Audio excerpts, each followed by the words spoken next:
Okay, magandang araw sa atin lahat mga kababayan, saan man panig kayo ng daigdig naron. Dito na naman tayo sa another episode ng ating vlogs, Badong Aratlis po.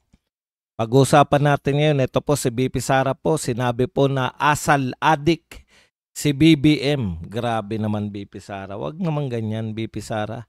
Ah, masyado mo naman pina-obvious ang ating mahal na president. Ah, Asal adik daw po ang ating mahal na presidente at syempre pa po si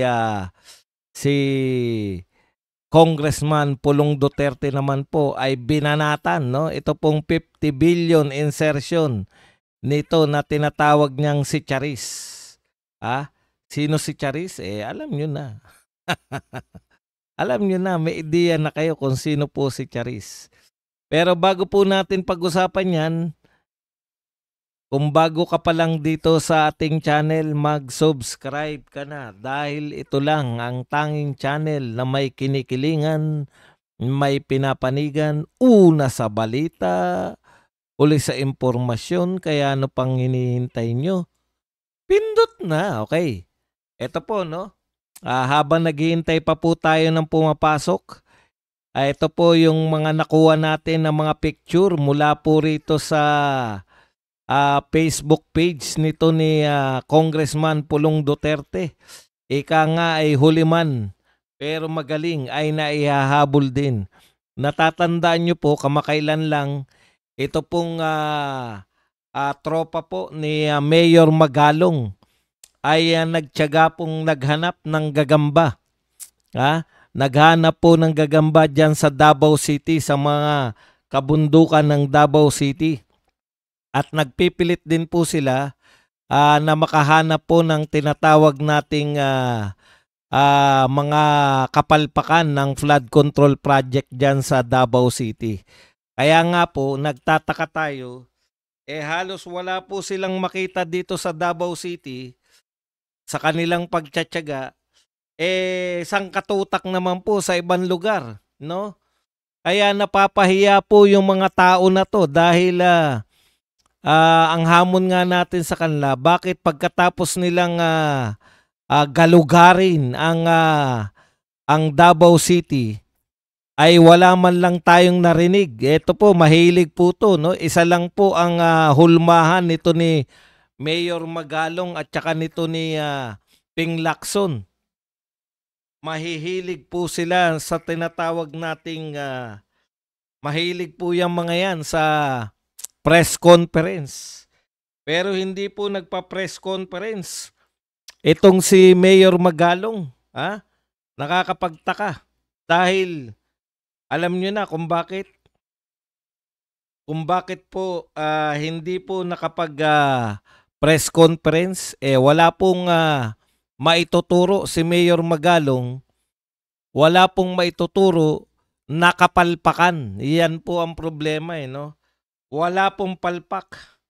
Dito po sa sinuri nila, nakailan na po silang punta.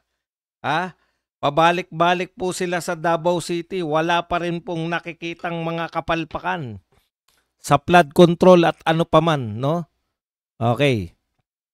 Samantalang sa ibang lugar, lalong-lalo na po sa Ilocos, sinabi po ni Singson, sangkatutak, sandamakmak po ang mga ghost project at saka ang mga substandard.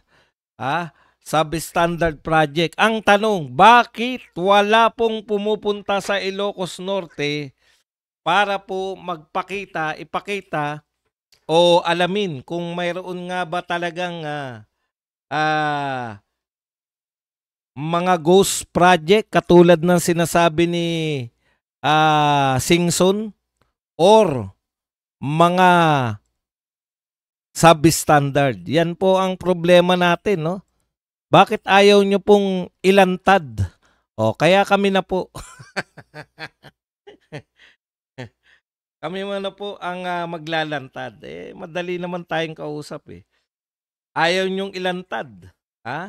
Yung mga palpak na project dyan, kami na po. Dito po sa programa natin. Teka lang At inihanda ko rin tong ating toktik.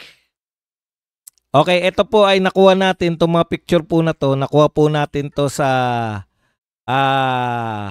Facebook page. May mga nagpadala raw po kay Congressman Pulong Duterte. Ito pong nakikita natin ngayon, ito po ang Bolo River mula po sa Bacil, Ilocos Norte.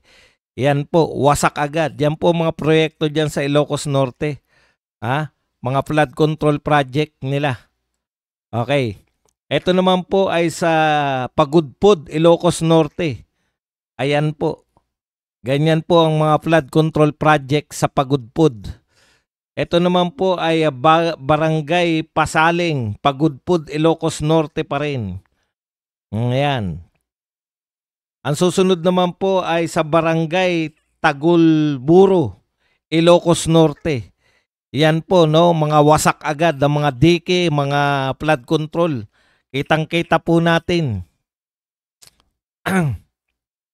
Habang nagpaparami tayo, pakita po natin yung mga flood control sa Ilocos. Ito naman po ay Barangay Poblasyon, Pasukin, Ilocos Norte, Barangay Poblasyon 1. Ayan. Ito naman po ang flood control sa Padasan River, Barangay Gabu, Lawag City.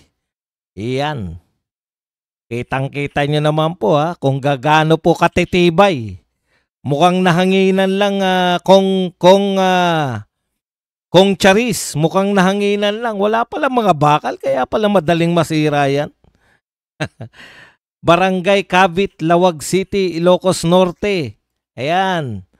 Ito po, napakarami. Ni isa po, wala po niyan sa Davao City na ganyan. Kung revetment, ano yan? Revetment along Bolo River, Barangay Poblasyon,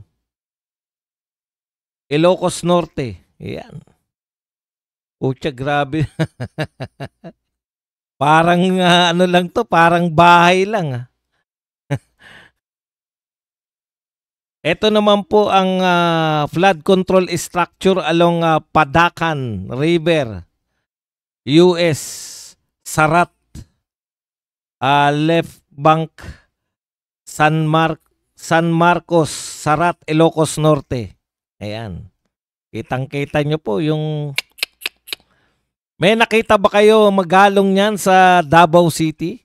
At wala na po. Iba na pala to, ICI na. O yan po pinapakita lang po natin, ganyan po kagagaling ang mga taga Ilocos Norte.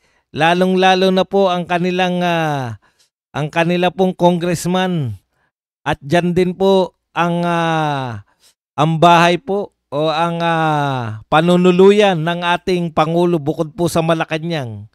Ay dyan po sila nakatira sa Ilocos Norte. Imagine niyo, ang panawagan lang po natin kay Mayor Magalong. Mayor Magalong, di hamak po na mas malapit po yan, no? Di hamak na mas malapit po itong Ilocos Norte.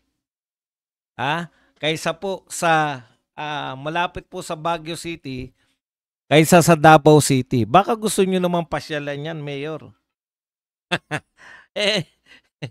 mukhang naghahanap kayo ng gagamba, no? Mukha po kayo naghahanap ng gagamba dyan po sa Davao City. Dito po marami po kayong makikita sa Ilocos Norte. Lumalayo pa po kayo.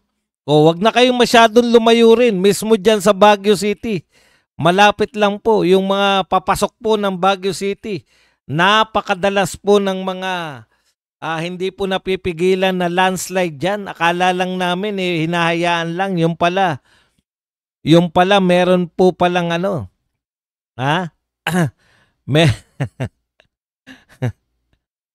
Meron po palang tinatawag nating mga netting, rock netting na binabudgetan pero wala pong nasasalo. Diyan po sa papasok sa Baguio City, Mayor Magalong, hindi ka nalalayo. Yan po ang imbestigahan ninyo. Hindi po yung pumupunta kayo kung saan-saan. Ha? Ang lalayo po. Mas malapit po sa inyo yung Ilocos Norte, ha? At mas malapit sa inyo yung Baguio City. Taga-riyan na kayo mismo eh. Ha? Hindi nyo pa maimbestigahan yung mga rock netting. Alam nyo po, kada po umuulan, kada po may bagyo na tinamaan po ang Baguio City, lagi pong may landslide dyan. Oh, lumayo pa si Mayor Magalong. Ang buong akala natin, walang mga budget yan. Yung pala may budget pala, Mayor Magalong. Bakit lumalayo ka pa? Ang layo ng Davao, sasakay ka pa ng eroplano. Eh pag nahulog ka dyan sa Davao City, makikita mo na yung landslide dyan sa inyo. No? Kung ano-ano iniimbestigahan mo, Mayor. Nakakahiya sa constituents natin. Okay, itama lang po natin yung mga nagbubunyi. Ha? Yung mga nagbubunyi po, tama po na DDS. Alam natin DDS po yung ano no, yung binanatan na barangay captain. Pero ang hindi po tama sa pinalalabas po ng mga katunggali po natin, lalong-lalo na tong mga dilawan, mga loyalista at mga natutuwa pong mga makabayan black. Ha? Eto po, ang sabi po nila, akala ko ba, akala ko ba sa Davao City ay mayroong pinakatahimik no, sa Southeast Asia. Davao City raw, pinakatahimik. Bakit binabaril ang mga barangay captain? Sa mga hindi po nakakaunawa, yung Davao del Sur po, na pinanyarihan ng krimen, ay isang probinsya. May pangalan. Kawawa naman kasi kayo nung nag-aaral kayo ng ano nung nag-aaral po kayo ng ano ba tawag? Pinag-aaral kayo ng mga sibika, kultura. Ano ba tawag diyan? Topografiya, geografiya, 'yun. Pinag-aaralan nyo geografiya ng Pilipinas. Tinuturo po 'yan. 'Di ba? Iba po ang syudad, iba po ang lalawigan. Para lang po sa impormasyon ng mga hindi nakakaalam, basta Davao, akala nila Davao City. Marami pong probinsya ng Davao. At iba po yung city naman. Iba po yung lungsod, iba po yung lalawigan. Ito po ay naganap sa Digos, lalawigan ng Davao del Sur. Hindi po yan Davao City. So, ano ang pinamumunuan ni Baste? At yung kung saan po nanalo si Tatay Digong, Davao City po yun. Kasi yung mga engot to mga to tapos babanatan na naman. Akala ko ba tahimik sa Davao City? Ano na mga Duterte, nagbabari lang pala diyan. Kayong mga kayong mga engot.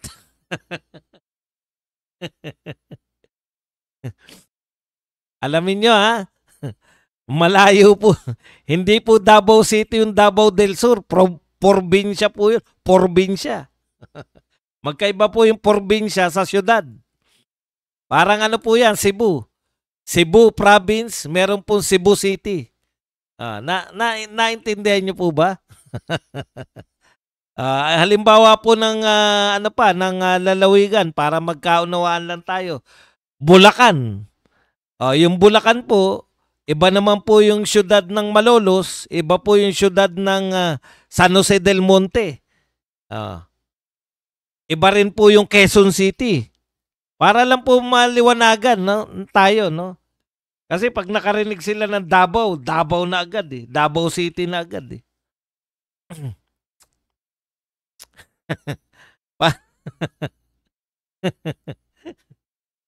Hindi po sa Davao City yun. Para itama lang po natin, hindi po tayo natutuwa na may binabaril po na barangay captain na nagkataon po na Duterte supporter. Hindi po tayo natutuwa dyan. Kinukundi na po natin lahat ng mga yan pong mga panyanyaring ganyan, no? Dahil po sa politika. Pero wag po nating Okay lang po kung inosente po yung pagkakamali natin. Kaya lang napakatagal na po ng panahon na pag nakarinig kayo ng Davao, Davao City agad. Palagay ko sa mga to, yung Davao region, akala nila Davao City lang. Region po yung Davao, binubuo po yan ng maraming lalawigan at maraming syudad. No? Sana nagkakaunawaan po tayo. Para yung pamamaril po na naganap ay sa Davao, Digos City. Digos City ba yung Digos? Digos City. Na nasa Davao del Sur. Wala po sila sa Davao City. Para malinaw lang po, ang dami kasing engot na nagdudunong-dunungan. Meron naman pong mga Google, marami na pong AI, no? Pwede kayong magtanong muna bago kayo dumakdak. Bago nyo sabihin na, Davao City na naman. Davao, di ba taga dyan si Duterte? Kala ko ba? Yan po ang problema sa inyo eh. Okay. Punta na po tayo rito sa mga banatan. Binanatan po dahil po sa paglabas na naman ng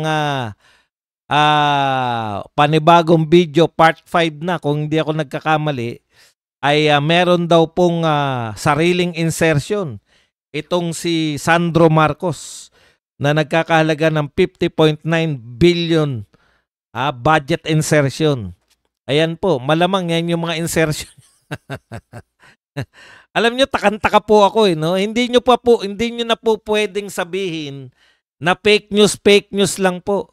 Dahil po naglalabas po kasama po ng nilalabas na video ni Saldico, nilalabas niya rin po yung mga mismong per item. Yung sinasabi nyo po na fake news lang po, naninira lang po to. Ano yung mga nilalabas ni Saldico na mga proyekto? Specific po yun, may presyo po. Kaya takantaka po tayo rito sa ombudsman, takantaka po tayo kasi ang akala po natin, siyempre hindi naman po tayo mga abogado, no?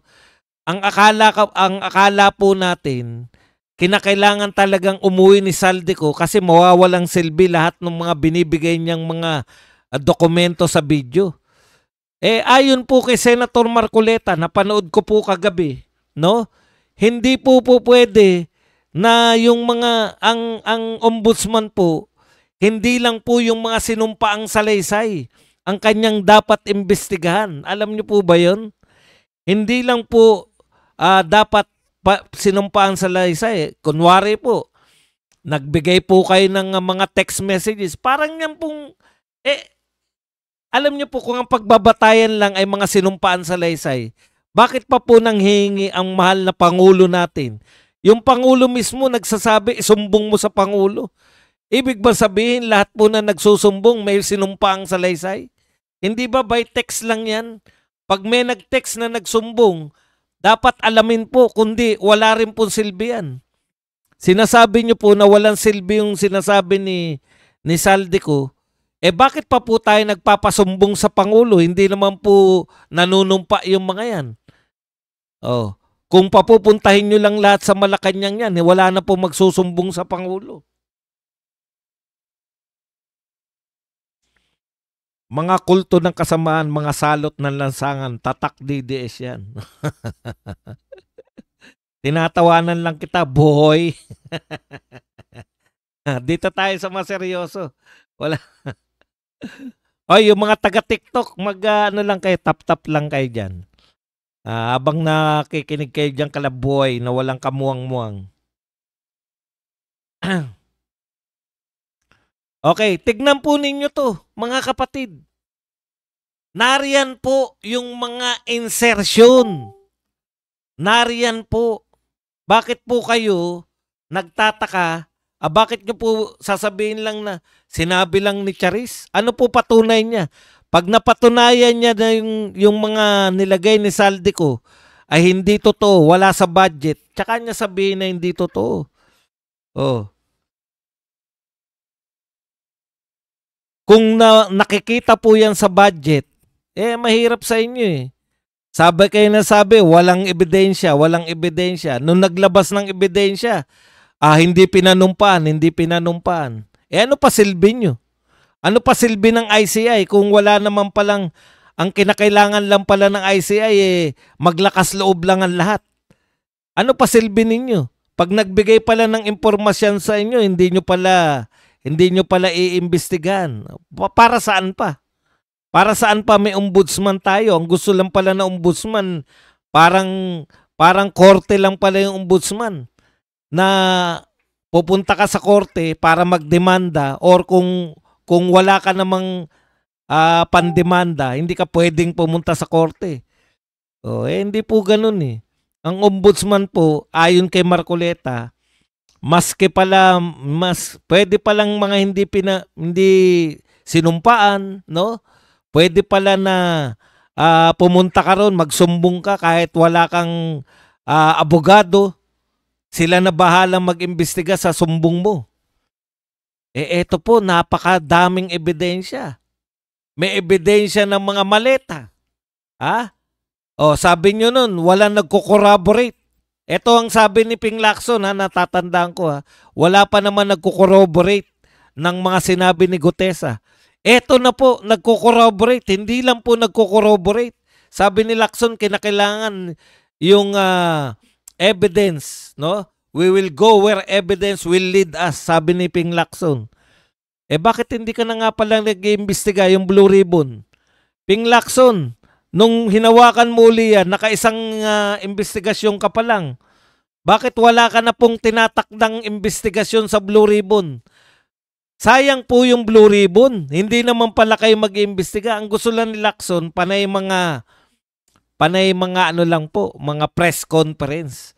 Bakit pa po kayo nag-Blue Ribbon Committee kung ayaw nyong mag-imbestiga? In fairness po kay Dugo-Dugugang, 7 buwan po nag-imbestiga yun. Palpak nga. Palpak nga lang yung kanyang konklusyon. Si Gordon po, in fairness, masipag po mag-imbestiga yun. Eto po, napakatamad, napakasipag mag-press conference. Araw-araw may press conference, araw-araw nagsasalita sa press si Ping Lacson. Ang gusto namin, araw-araw kang mag-imbestiga, hindi yung araw-araw na press conference.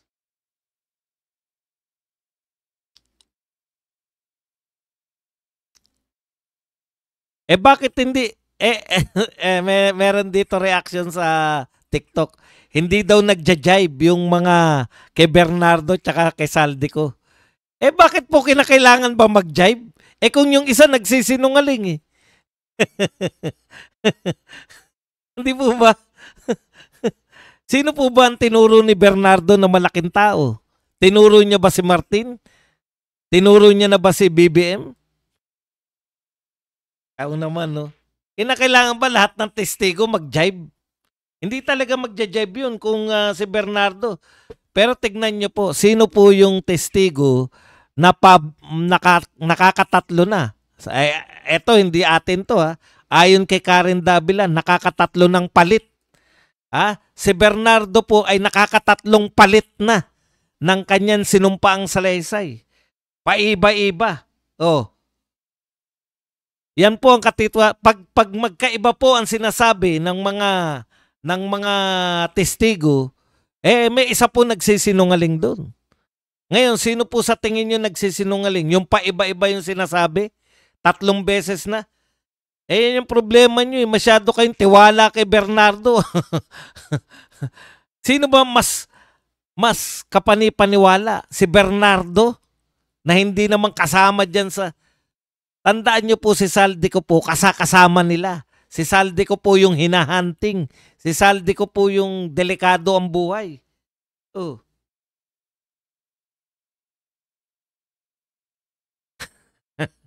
Ay, pasensya na, hindi ko po alam yung mga sinasabi nyo. Kanino no Saldico nakuha OSRA? Ang hirap pong sagutin yan. Kanino no Saldico nakuha OSRA? Hindi ko po alam yung mga... Baka may iba po kayong salita. Okay. Ano na po natin, no? Ano po yung sinabi nito po ni ni Pulong Duterte. Binanatan si Sandro Marcos sa 50.9 billion. 50 billion, Sandro. Bycam insertion pa lang yan. Di pa kasali NEP. Ayan ha. Flood control, solar street light. Ito po, ang pahayag po ni Pulong Duterte, 50 billion, Bycam insertion pa lang yan. Iba pa po yung budget ni Sandro Marcos doon po sa NEP. Iba pa po yung sa flood control, solar street lights, etc. Wala pa po tayong naimbestigahan sa solar street lights eh. Ha? Hindi pa po nagsisimula yung solar street light. O, kaya wala pa pong nabubuking dyan. Kasi wala pang investigasyon eh. Napakasipag. Kung gaano kasipag si Ping Lacson, araw-araw may press con. Gano'n naman katamad mag-imbestiga bilang Blue Ribbon Committee Chairman. Okay. Sandro, Bycam insertion pa lang yan versus 49 billion Pulong, Coastal Road. O, eto po yung mga pinaggastusan ng 49 billion ni Pulong. Coastal Road, bypass, flyover, etc. Alam nyo po, pag nakita nyo po yung Coastal Road dyan po sa Davao City, kutya sasabihin nyo kahit ilang billion to. Ha? Alam mo, Dennis Aguirre, kung hindi mo alam kung paano magnakaw, hindi ka magnanakaw. Paano daw ninakaw yung 50 billion? Cool ka lang. Hindi abot ng utak mo yan. Yung mga magnanakaw, kaya nilang nakawin kahit trilyon. Ano ba naman tanong niya? Paano daw 50 billion ninakaw? Hindi mo talaga kayang kwentay niya sa utak mo dahil libo pa lang, nalulula ka na. Kaya nila yan. Anak ka ng tatay mo, pinakamadaling tanong yan. Kung hindi ka magnanakaw, talagang hindi mo maunawaan yan. Silang mga magnanakaw, kayang-kaya na nila yan.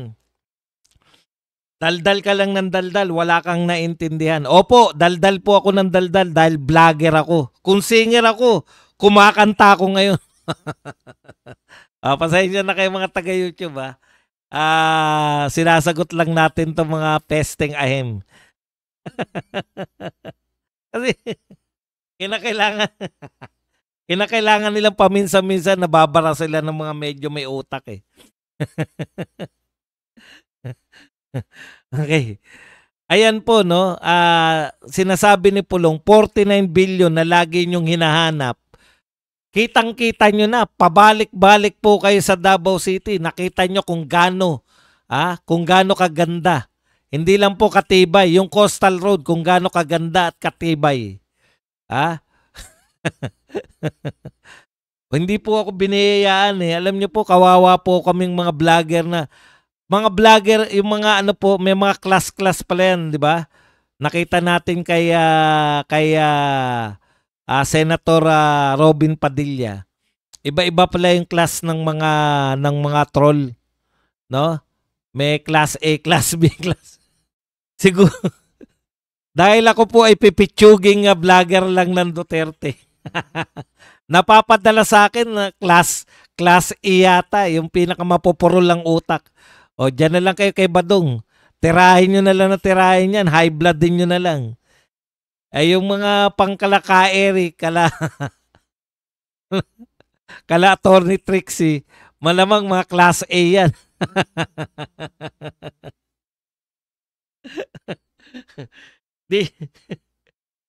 Yung mga pinapadala sa akin, putya mga class E.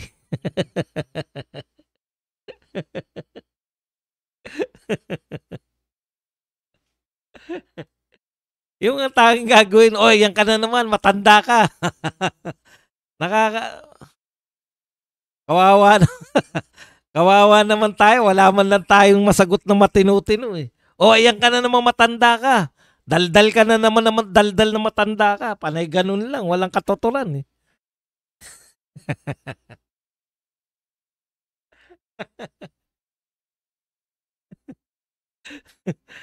Padala nyo naman ako ng matalinong troll para naman may masasagot ako ng matalino naman. Putya pa na matanda ka na, dumadaldal ka pa.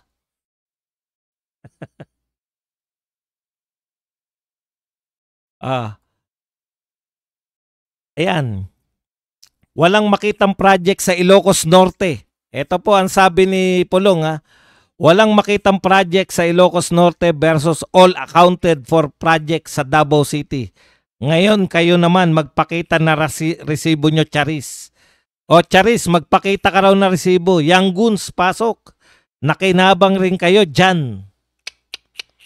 Pati po Yang Guns, pati po si Charis, hinahamon na po ni Paulo Duterte. Kayo naman na magpakita ng resibo. Ako naman, ang hinahamon ko rito ay si Mayor Magalong. Mayor! Kumusta na, Mayor? Ano na, Mayor? Wala pa rin press con sa mga nahanap mong gagamba, Mayor. Alam nyo, napakataas po. No? Napakataas po ng tingin sa inyo. Kahit ako, mataas ang tingin ko rito kay Mayor Magalong eh. Before naghanap ng gagamba sa Davao City. Before siya naging naging si Mayor, naging kain suka na naghanap ng gagamba. Napakataas po ng pananaw natin dyan sa tao na yan. Sinayang lang po, Mayor, yung pinaghirapan mo po na astang anti-corruption ka. Sinira mo lang po dahil lantad na lantad. Oh. Sa Davao City kayo nagsusumiksik. Sa Ilocos Norte, pinakita ko yung mga picture galing po sa Ilocos. Hindi mo maimbestigahan. Oh. Naghihintay sa'yo si Charis. Resibo ng mga pinaggamitan ninyo ng mga insertion, pinaggamitan ninyo ng pondo ninyo, Yang Guns at si Charis.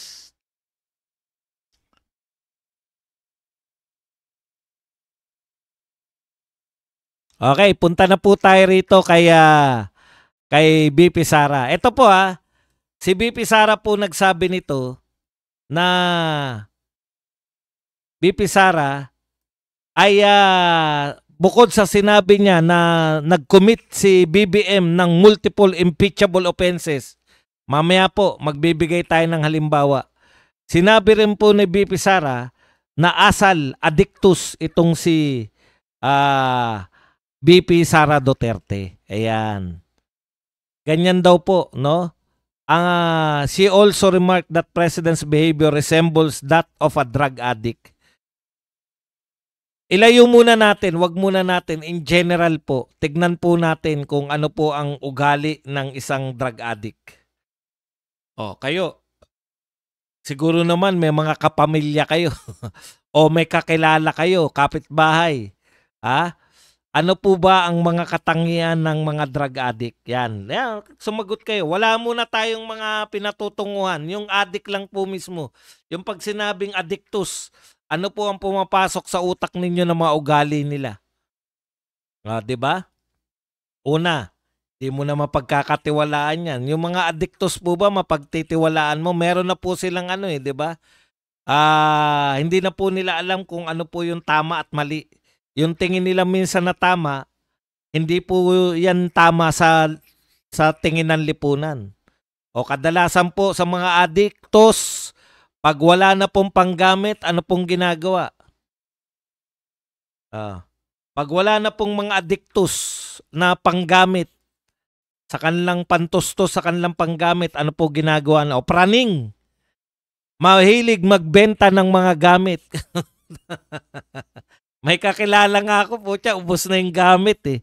Wala nang maibenta eh. Wala nang maibentang gamit. 'Di ba? Benta ng gamit. Kupit. Una, kupit-kupit lang. Pag nakahalata na yung mga magulang, mga kapatid, mga kamag-anak, pucha, lagi ako nawawalan Naitago na yung pera. Kawatan na yan. Mga na yan, mga maliliit lang muna. Ang una mga binebenta yung mga madaling isanla eh. Maiwanan nyo ng cellphone, pucha, benta yan. Mga alas, naubos na yung mga alas. Papalaki na ng palaki. Stereo, pucha, rep. Paggising mo sa umaga, wala ka ng rep. Ang malupit, minsan, puta, bubong na. Mga bubong na yung tinitinda eh. O, di ba? O, ngayon, nagtataka po ba kayo? Bakit? Bakit ngayon sa Pilipinas, naibenta na lahat? Naibenta na yung mga ginto natin. Alas. na, nautangan na natin ang dapat utangan. Lahat po ng mga nakikitang pondo, may pondo yun, 107 billion. PDIC. May pondo yun. PhilHealth.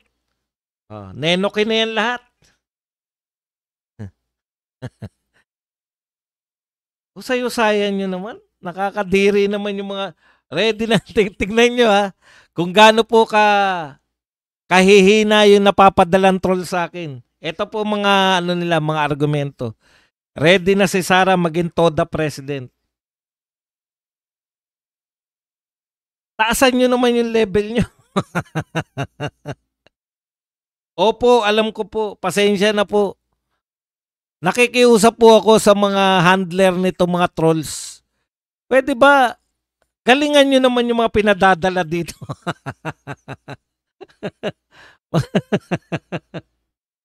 Pinatatawa nyo lang ako. Ito po, meron. No? Ang kuya ko adik, nagbebenta ng gamit, lagi nagsabi ng magbabago na, ayaw na mag-adik. Di mo makita sa bahay, pero pag may kailangan, bumabalik. Salamat kay PRRD, nagbago kuya ko. Ayun, nagbago naman pala. Nina Sarko. Kita nyo naman ha. Magbenta ng kahit na anong gamit. Hindi ba? Napupunan nyo ba?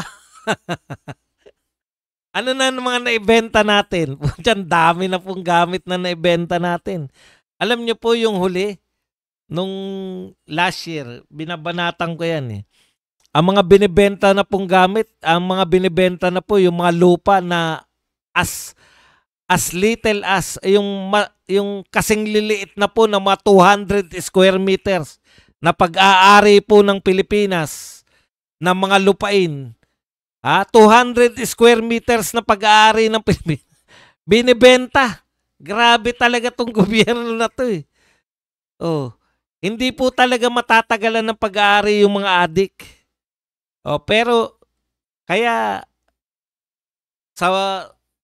kung isasalpak mo yung kaugalian ng adik sa nagaganap sa Pilipinas ngayon, may pagkakaiba ba?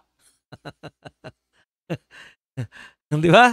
Pag nakakita ng pera, putya, walang kahit na yan po ay emergency po ang paggagamitan. Halimbawa, nangutang ka ng pera. Inilagak mo dahil yung anak mo nasa nangutang ka, tapos nilagay mo lang saglit sa aparador. Nagluto ka lang ng tanghalian. May pumasok na kamag-anak ang adik. Pang-emergency na yun, ilalabas mo na yung anak mo, hindi mo mailabas dahil ikaw ay walang perang panlabas sa anak mo sa ospital. Nakautang ka. Alam po na pang-emergency yun. Nilagay mo lang dun sa maya-maya, nalingat ka lang ng konti, nawala na. Tinira na ng adik. Hindi ba ganyan? PhilHealth po, ang PhilHealth budget po, para po yan sa mga may sakit. Para po yung may mga sakit nating kababayan na mahirap, maipagamot po nila. Emergency situation. Yung mga mahirap, hindi naman po tayo mahilig sa ospital eh. Tama po ba? Kung tayo po ay hindi na talaga natin kailangan, talagang hindi na kaya, tsaka lang po pumupunta sa ospital ang mga mahihirap na tao. Yan na naman. Walang katuturan yung mga pinagsasabi mo, Brad. Batang ko ba? Taasan mo naman argumento mo. Demonyo kayong DDS. Walang kwenta. Ang popurol nyo. Yan lang ba papasagot mo sa akin? Ano nangyari sa rally yung mga demonyo kayo? Alam mo, nagmumukha, pinatutunayan nyo lang ng mga mahina kukote nyo eh. Taasan nyo naman yung mga tanong nyo sa akin. Nag-ano po ako na sumasagot po ako sa matitinong mga katanungan. Ano nangyari sa rally nyo? Mga demonyo. Walang katuturan. Pambobo yung argumento mo eh. O, panis kayong lahat. Panis kayong lahat kay BBM. Wala pa rin kwenta, Brad. Aral ka muna. Yan, problema sa inyo eh. Mahilig kayo magbulakbol eh. Pakisagot tanong ko. Sasagutin ko ba yung mga tanong ninyo? Walang katuturan. Panis kayo kay BBM. Ano isasagot ko ron? Ano nangyari sa rally niyo mga demonyo? Sasagutin mo ron. Sasagutin ko, hindi kami demonyo. Anghel kami. Ganon? Ganon na sagutan? Hindi kami demonyo, anghel kami. Ayun ba ang sagot doon? Tokmol. Kaya yun, parang tanga. Walang katuturan na ano nangyari sa rally nyo mga demonyo? Hindi kami demonyo, anghel kami. Yun ba gusto nyo sagot? O ano pa? Panis kayo, hindi kami panis. Sariwa kami. Yung bang gusto nyo sagutan? Panis kayo kay BBM. Hindi kami panis, sariwa kami. Galit pa eh. Sagutin mo tanong ko. Ano ba tanong mo? Ano nangyari sa inyong mga demonyo? Hindi kami demonyo, anghel kami. Yan nasagot ko na. Hindi kami panis, sariwa kami. Okay na ba yun?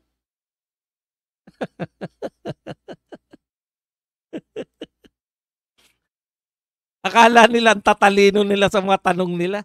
Bit daw hindi ko sagutin. O na-trigger ka na.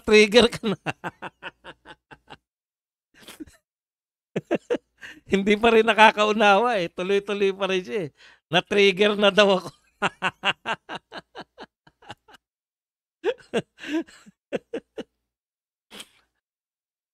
Parang awa na po sa mga handler po ng troll. Padala naman kayo sa akin ng mga class A. Hindi yata class itong mga to eh. Class F yata to. Yan yung mga ano eh. Yung, boss, etong mga trolls ko, ganito itsura eh. Sila yung mga boss, pa-extra naman dyan. Baka naman may, kasi matagal na akong walang-wala eh. O sige, kawawa ka naman. Pasok ka rin kay Badong. Banatan mo. Ganun lang po ba papadala nyo sa akin? Mga handler ng troll. Pwede bang medyo matalino naman yung kahit class B man lang o class C? Class F yata to eh.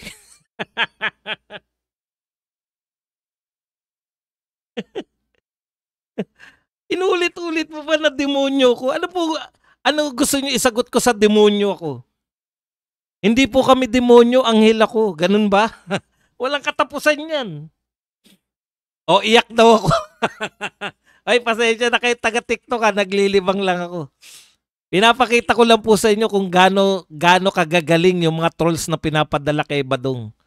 O, iyak na raw ako, taba-ching-ching. Nak ng pupa. Yun na yung argumento nyo. Hindi ako umiiyak, tumatawa ako. Yun naman gusto nyo sagot ko. Ano ba naman yan? Taasan nyo naman. Lagyan nyo naman ako mga class B man lang o class C. Huwag naman ganito. Sino ba mga handler nito? Pauwi nyo na to. Pauwi nyo na to, nagkakalat na. Galing sa ano yan ha.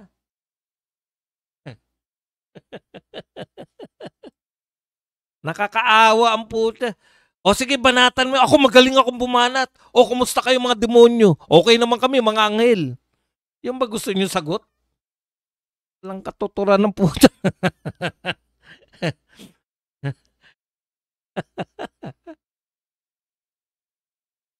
Wala man lang akong pag-iisipan eh. Mga sana, ano masasabi mo kay Roque na ano na siya, dadakipin na ng Interpol. Mga ganun man lang sana na walang katuturan ng puta. Lilit, thank you very much sa 10 Hong Kong dollars. Maraming salamat sa iyo, Lilit.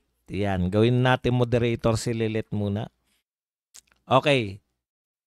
Kaya pag kinumpara nyo, yung description po ninyo, kung ano ang description ninyo ng addict, binibenta lahat, lahat ng perang nakikita, kahit pang-emergency yan o kahit may ibang paggagamitan, kinukuha, nininenok, di ba? Yan yung adik eh. Ngayon, ikumpara nyo sa Pilipinas. Kumusta naman hindi nagsasabi ng totoo, di ba? Hindi ako adik ha. Sino masabing adik ako? Ha? Hindi naman nakikita ba sa mukha ko na adik ako? Wala makakapagsabi na adik ako. Sino masabing adik ako? Yun po ang pangunahin. Hindi naman sayang. Pasensya na kayo, ngayon lang nga ako naglilibang. Gusto nyo pa akong awatin. Sino masabing adik ako? Hindi naman yata ako adik.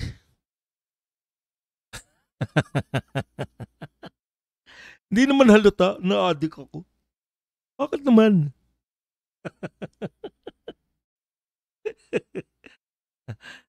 Diba? Sinungaling. Yan yung mga katangian ng adik eh. Yung tinutulungan mo na ikaw pa masama. Di ba? Ayan po ang sinabi ni BP Sara. Ang galing ng pasakani. Yan po ang sinabi ni BP Sara. Ito po. The president's behavior resembles that of a drug addict. Hindi po ako nagsabi niyan, si BP Sara. Pero yung mga sinabi niyo po na tungkol po kay BP Sara ay kay sa mga addict, parang nahahawig po sa nagaganap sa Pilipinas. Benta ng benta, no? Nakaw ng nakaw. Ugali po ng mga addict. Pero particular to sinabi ni BP Sara eh. According to BP Sara Duterte, gaslighting is a characteristic response of individuals addicted to drugs, referring to how President Marcos allegedly gaslighted his sister, Senator Amy Marcos. Yan daw po ang isa sa mga katangian ng mga addiksyones, no? Nagagaslight. Parang yung sinasabi niya na hindi na namin kilala, hindi siya ang aking kapatid. Mukhang malala, parang binabaliktad yung pangyayari. Imbis na siya yung inaakusahan na addictus, biglang pinapasa niya kay Amy na parang hindi na normal, hindi yan yung kapatid ko, hindi ganyan yung kapatid ko, na nag-aalala na kami. Si BBM pa nag-alala kay Amy. si BBM pa nag-alala kay Amy, no? Nag-aalala na kami, baka kung ano na nangyari sa kanya. Alam niyo yun? Ganun po kasi yung gaslighting, you know? Yung ikaw ngayon yung parang eto, yung mga dilawan kakamping. 'Di ba? Sila na yung may Our Lady of Insertion. Sila na po yung nakikipagtulungan sa mga... Tignan nyo po kung paano sila mag-gaslight. Sino po ang mga kakampi ng mga pinagbibintangang korap sa gobyerno? Sino po ang mga hindi bumabanat kay BBM, kay Martin at saka kay Saldico? O si Saldico, medyo binabanata nila. Ito bang mga dilawan kakamping, mga kaparian, mga kahilera nila? Bumabanat po ba yan kay BBM at saka kay Martin Romualdez? Diba? Hindi eh. Hindi sila bumabanat, pero ang lakas po nila magsabi ng anti-corruption. Ang ibabagsak nila corruption. Pero hindi sila makabanat sa hindi nila mabanatan yung mga pinaghinalaang na mastermind ng corruption. Yun yung problema. Tapos bigla yung mga totoong mga totoong lumalaban sa korupsyon na katulad ng mga Duterte at mga Iglesia ni Cristo, sila pa yung pinagbibintangan na kumakampi sa korupsyon. Yan ginagawa ni Arnold Clavio. Gaslighting po yan eh. Yung mga ginagawa na nila Constantino, yung mga taga-media, ginagaslight po nila yung mga Duterte. Mga Duterte supporters, Duterte vloggers na nga po, yung totohanang lumalaban araw-araw sa mga magnanakaw, sasabihin pa nila, pag napalitan na naging presidente si BP Sara, mawawala na yung yung paglaban sa korupsyon. Makakaligtas na yung mga korupsyon. Talaga, yung mga Duterte, yan ang maliwanag na gaslighting. Hindi ko po sinasabing addict din yung mga dilawan at kakamping. Di ba yung pinahayag ni BBM tungkol sa atin niya, na ano na nga kami, nag-aalala kami kay Aimee Marcos. Binabaliktad na parang si Aimee Marcos na ngayon ang may maling ginagawa. Si Aimee Marcos na ngayon nagsasabi ng katotohanan, pinalalabas pa ng mga to na si Aimee Marcos yung gumagawa na masama. Badong, kakampi ka ba ni Aimee Marcos? Aba, hindi po. Duterte po ako. Alam ko rin po na manggagamit si Aimee Marcos. Gusto niyang iligtas ang kanyang mga pamilya laban po sa mga galit ng mga taong bayan. Katulad po niyan, yung mga dilawan taong bayan ng taong bayan. Ang nakakarami po sa taong bayan, gusto mga Duterte. Ano mo sasabihin na para ka sa taong bayan, pro-Marcos kayo? Lahat ng dilawan kakamping pro-Marcos. Pero ang lalakas ng loob, biglang magano pa sila na anti-corruption sila. Pero bawal magsalita ng ibagsak. Bawal magsalita ng resign. Bakit? Hindi naman kasi sila talaga anti-corruption. Anti-Duterte talaga yung mga yan. Ang tanging gusto nila sa buhay, mapwesto. Pasensya na kayo. Yung mga makaleni. Nadala na po tayo. Kaya lang, ang pagkakaiba lang po, si Marcos, nakilala lang natin na pag naging presidente pala si Marcos, ang tanging gagawin niya, isisi sa mga Duterte ang lahat ng kanyang kapalpakan, isisisi lang sa Duterte. Ang mas malala to si Leni, mayor pa lang ng Naga City. Hindi niya kayang lutasin yung problema sa Naga City. Tanong nyo kung sino sinisisi. Si Duterte. Syudad ka lang Napaka-spoiled mo namang mayor. Gusto mo ang lumuptas pa ng problema mo sa syudad? Philippine president pa? Yan yung problema natin. Okay, ano naman yung mga impeachable offense? Ito po. Sabi po ni Duterte, President Marcos has already committed numerous impeachable offense. Among this, she said, is his signing of General Appropriation Act. Isa po sa impeachable offense ni BBM ay yung pagsasign niya ng General Appropriation Acts, which he described as the best evidence of the President's involvement in budget insertion. Kasi alam mo nang may budget insertion, pinirmahan mo pa rin. Tandaan po natin, sinabi po yan ni BBM, binasa niya yan isa-isa. Kaya hindi po pwede yung sinasabi ni Lacson. Hindi po pwede yung sinasabi ni Lacson na si Mr. President ay walang kinalaman. Hindi niya alam ang nagaganap dahil ginagamit lang yung pangalan niya ng mga yusek. Dahil wala po naniwala kay Lacson, ginandahan po ni Toby Chanco. Mas kapanipaniwala si Toby Chanco. Baka mauto yung mga dilawan, pero mga Duterte hindi nyo mauto. Ano sabi ni Toby Chanco? Walang kinalaman ng presidente. In fact, pinagalitan niya si Martin Romualdez.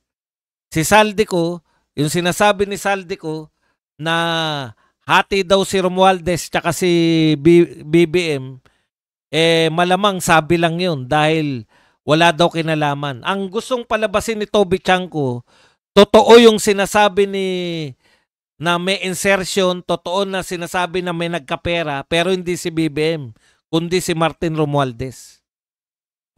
'Di ba? Ganyan yung mga yan palusutin. Dati nililigtas nila si Saldico, nung hindi na kayang iligtas, tablahin na natin si Saldico. Iligtas na lang natin si Martin. Ngayon, mukhang hindi na nila kayang iligtas si Martin. Tablahin na natin si Martin. Anong ginawa ni Saldico nung tinabla siya? Binulgar ni Saldico. Kaya Martin, inaasahan namin na ibubulgar mo rin. Ano yan? Ikaw lang? Ikaw na tinuturo ngayon. Ikaw na ipapakulong. Ikaw na mismo ang pinaka-mastermind. Martin, ano ka na? Alam niyo po, noon, pinapanalangin lang ng mga Duterte. May ano po kami, may saanghel po yung mga dila namin eh. Nanalangin lang kami dati. Kaming mga Duterte supporters, nanalangin lang kami. Sana saldi ko. Etong panalangin namin. Sana ibulgar mo na lahat kasi dinidiin ka nila eh. O ngayon naman, pinapanalangin namin, Martin, ano, ikaw lang? Aakuin mo ba lahat yan, Martin?